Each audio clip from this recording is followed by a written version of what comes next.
3 clés bibliques pour réussir son début d'année. Dans cette vidéo, j'aimerais te parler de 3 principes bibliques qui te permettront de réussir la transition de l'ancienne année vers la nouvelle année. Nous le savons tous, les années se succèdent mais ne se ressemblent pas forcément. Et nous devons, en tant qu'enfants de Dieu, avoir les attitudes qu'il faut pour changer ce que nous avons pu voir de négatif dans l'année précédente en quelque chose de positif dans la nouvelle année. La nouvelle année n'apporte pas forcément quelque chose de nouveau. C'est la transformation nouvelle que nous devenons en tant qu'individu qui favorise un nouveau départ, une année pleine de succès. Je déclare au nom de Jésus pour toi qui regardes cette vidéo que ton année nouvelle sera une année à succès dans le nom de Jésus. Et pour cela, il faut que tu comprennes et appliques ces 3 principes bibliques fondamentaux pour te permettre de passer à une autre étape dans ta nouvelle année. Alors moi, c'est Melchizedek Abaka et sur cette chaîne, nous parlons de vivre et d'expérimenter l'amour et la puissance de Dieu par la simplicité de l'évangile. Si tu cherches une chaîne YouTube pour recevoir des enseignements bibliques, recevoir de la prière et de l'encouragement, alors tu es sur la bonne chaîne. Ne manque pas de t'abonner et de cliquer sur la cloche de notification. Que Dieu te bénisse. Alors, ces 3 principes essentiels nous permettent de pouvoir poser les balises d'une nouvelle année. Cette année est nouvelle et nous devons avoir l'attitude nouvelle qui va nous permettre de pouvoir la posséder. Et dans notre cheminement vers la nouvelle année, une erreur que plusieurs personnes font, c'est de se fier à tout ce qui n'a pas marché l'année précédente. Lorsque tu fais ton bilan, qu'est-ce que tu ressors de négatif de ton année? Est-ce que les choses négatives, les choses qui n'ont pas marché sont amplifiées à tes yeux? Est-ce que ce n'est que cela que tu retiens, que ton année a été difficile, ton année a été mauvaise, tu as été malade, tu n'as pas eu la promotion que tu espérais, tu n'as pas eu le mariage que tu espérais, ni le travail que tu espérais? Que retiens-tu de l'année qui vient de s'écouler? Et c'est ce qui fait la différence. Donc pour réussir déjà son année, sa nouvelle année, la première clé est de ne pas considérer les échecs de l'année précédente. Nous allons lire ce texte dans Lamentation chapitre 3 verset 19 à 21. C'est le prophète Jérémie qui parle. Il parlait en ce moment-là il traversait des moments très difficiles parce que son ministère n'était pas reconnu à l'époque et il avait des combats avec les autorités. Et il s'appelait lui-même le prophète de malheur parce que tout ce qu'il disait, c'était considéré comme mal et les gens n'aimaient pas l'écouter et les gens le frappaient, le réprimandaient. Il souffrait énormément. Et qu'est-ce qu'il dit dans Lamentation chapitre 3 verset 19 à 21? Il dit: quand je pense à ma détresse et à ma misère, à l'absinthe et au poison, mon âme s'en souvient sans cesse et est abattue au-dedans de moi. Donc, lorsqu'on passe notre temps à nous remémorer tout ce qui n'a pas marché, nos échecs, nos disputes, nos difficultés de l'année écoulée, qu'est-ce que ça fait? Qu'est-ce que ça crée en nous? Ça fait que notre âme s'en souvient et est abattue au-dedans de nous. L'âme d'un homme est un élément essentiel de sa vie. C'est l'âme qui est encouragée, qui est fortifiée, qui est motivée. Donc, lorsque déjà vous êtes découragé en abordant la nouvelle année, vous manquez de puissance, vous manquez d'énergie spirituelle. Les ondes que vous émettez autour de vous sont des ondes de découragement, d'échec. Et tout ce que ça vous met à cœur, c'est que l'année qui suit, la nouvelle année, sera aussi terrible que l'ancienne parce que vos regards sont focalisés sur tout ce qui n'a pas marché. C'est vrai qu'il ne faut pas faire de déni. C'est vrai qu'il faut observer nos échecs pour en tirer des leçons. Par contre, il y a des enfants de Dieu qui observent leurs échecs pour en tirer des sujets de culpabilité, d'accusation et de lamentation. Et c'est ce que le prophète Jérémie vivait.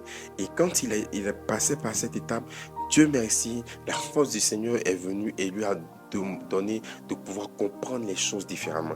Et il dit ensuite: voici ce que je veux repasser à mon cœur. Donc il s'agit là d'une décision volontaire. Et il dit: ce qui me donnera de l'espérance. Donc malgré que l'année a été difficile, malgré que des choses ne se sont pas passées comme vous l'espériez, décidez, choisissez délibérément et volontairement de vous souvenir de choses qui vous donnera de l'espérance.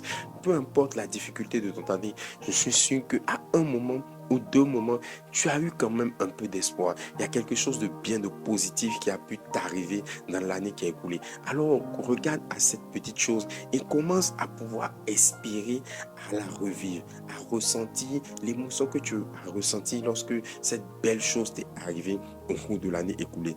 Et il dit, ce que je veux repasser dans mon cœur, qui me donnera de l'espérance, les bontés de l'Éternel ne sont pas épuisées, ses compassions ne sont pas à leur terme. Donc il veut se rappeler que il ne s'appartient pas à lui-même, il appartient à un grand Dieu qui a des bontés infinies. Oh, je viens te dire de la part de Dieu que les bontés de ton Père, de ton Dieu ne sont pas limitées, elles sont infinies pour toi. Et Dieu est capable de transformer les situations difficiles que tu avais en situations glorieuses. Ne cherche pas à te culpabiliser, ne cherche pas à regarder ton année et à ne voir que les mauvaises choses qui se sont passées. Non, fixe les regards sur celui qui peut changer tes événements et tes circonstances. C'est ton Dieu, c'est ton Père. Et cela donnera de l'espérance à ton cœur. Et c'est cette espérance que tu vas utiliser comme carburant pour pouvoir aller plus loin dans la nouvelle année qui arrive. Si tu n'as pas de force, si tu n'as pas d'espérance, si tu n'as pas de carburant, tu vas entrer dans la nouvelle année de manière défaitiste, de manière cassé, découragé, abattu, et tu n'auras même pas la force d'entamer de nouveaux projets. Je prie maintenant pour toutes les personnes qui passent par cette situation d'abattement, de découragement en faisant le bilan négatif de leur année, que ton Dieu te restaure, que ton Dieu te relève, que ton Dieu t'encourage dans le nom de Jésus. Ce n'est pas encore fini, ton Dieu est capable de changer les choses. Les bontés de l'Éternel ne sont pas épuisées, ses compassions ne sont pas à leur terme. Alors, première clé biblique, ne t'arrête pas sur ce qui n'a pas marché. Regarde de l'avant, regarde aux petites choses qui ont réussi dans l'année écoulée et commence à espérer à de nouvelles choses. Et quelque chose va se passer dans ta vie dans le nom de Jésus. La deuxième des clés bibliques, c'est de rendre grâce en toutes choses. Elle est fortement liée à la première parce que si tu n'as pas appris à regarder aux petites choses qui ont fonctionné, tu ne pourras pas rendre grâce à Dieu en toutes choses. Et dans le verset, il dit 1 Thessaloniciens 5, verset 18, rendez grâce à Dieu en toutes choses. Ça veut dire, et il dit, car c'est à votre égard la volonté de Dieu en Jésus-Christ. Donc la volonté de Dieu, c'est qu'on apprenne à rendre grâce en toutes choses.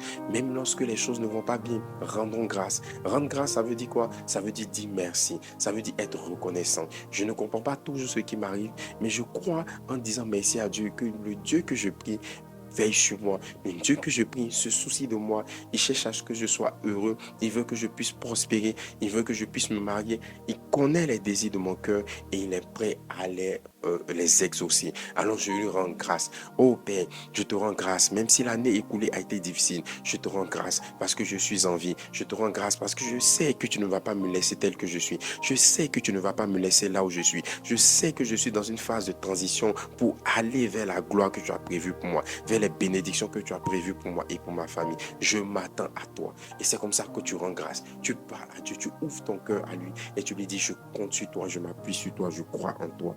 Donc cette deuxième clé est très importante. Apprendre à rendre grâce en toutes choses. Parce que c'est quelque chose qui est difficile à faire lorsqu'on ne comprend pas ce qui nous arrive. Lorsqu'on apprend à rendre grâce à Dieu en toutes choses, qu'on ne comprenne pas, qu'on comprenne, on développe une attitude qui va garder notre cœur. Parce que louer Dieu, c'est quoi? C'est dire merci au Seigneur pour les bontés, pour les bienfaits dans nos vies. Mais parfois, Dieu fait des bonnes choses dans nos vies que nous considérons comme mal. Parce que la sagesse de Dieu est élevée au-dessus des hommes. Vous comprenez? Donc, en rendant grâce à Dieu, je développe ma capacité à l'adorer pour qui il est, à lui faire confiance pour qui il est et non plutôt pour ce que je vois qu'il a fait ou qu'il aurait permis faire dans ma vie. Vous comprenez? Donc, rendons grâce à Dieu en toutes choses. Rendez grâce pour cette nouvelle année. Rendez grâce pour les événements malheureux. Rendez grâce pour les événements heureux. Tout ce qui s'est passé, qui vous a blessé. Rendez grâce et dites au Seigneur, je sais que cette situation m'est arrivée, ça m'a blessé, ça m'a fait du mal, mais je crois que tu es capable de la transformer en quelque chose de bien. Et Dieu le fera dans le nom de Jésus. Et la troisième clé biblique pour réussir la transition de son ancien année vers sa nouvelle année avec puissance et gloire, c'est de publier une année de grâce du Seigneur. Alors nous voyons ce texte dans Ésaïe chapitre 61 verset 1 à 2. C'est un texte cité par Jésus aussi dans Luc 4 verset 18 à 19.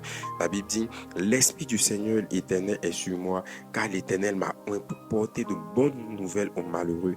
Il m'a envoyé pour guérir ceux qui ont le cœur brisé, pour proclamer aux captifs la liberté et aux prisonniers la délivrance, pour publier une année de grâce de l'Éternel et un jour de vengeance de notre Dieu, pour consoler tous les affligés.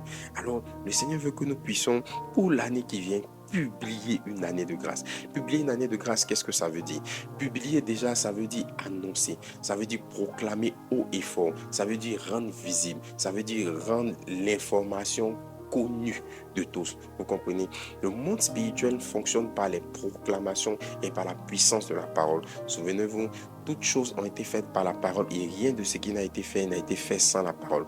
Donc si vous voulez réussir votre nouvelle année, il faut publier une année de grâce du Seigneur. Et la grâce du Seigneur, qu'est-ce que c'est? C'est lorsque Dieu nous fait bénéficier de choses qu'on n'a pas méritées. Ah, je crois que Dieu va surprendre beaucoup de ses enfants en cette nouvelle année. Tu n'as pas mérité un travail, tu l'auras. Tu n'as pas mérité un mariage, tu l'auras. Tu n'as pas mérité une promotion, tu l'auras. Dieu va te faire grâce parce que Dieu est un Dieu de grâce. Et pourquoi est-ce qu'il le fait? La Bible dit: pour consoler tous les affligés. Nous, on a été affligés. L'année dernière a été difficile.